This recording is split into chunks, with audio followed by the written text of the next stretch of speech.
سلام دوستان گنگ آمدیم با یک دوئل گنگ. اینجا یعنی ما رو زد در سرویس اسلاید میزد، شاتگان میزد، درک بار میزد، تنش میخورید ولی داشت عبالتان میذاره کف دستش. ما اسنایپ فقط میزدم، خواستم به ثابت کنم اینقدر نباید آدم فشاری باشه. چند بار اول اسنایپ برداشت در سرویس زدم جیر واجرش کردم، اینطوری فشاری رفت و اینطوری گان و سلاید و همه شاتگان میزد یعنی جوان لب.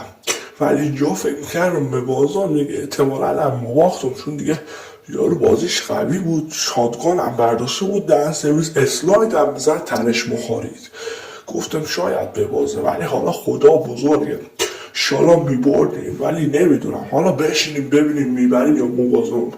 ما که میگم ببرم چون گنگ میزدمش، ولی فکر نکنم چون در سرویس شاتگان برداشته بود دهنش ببخش.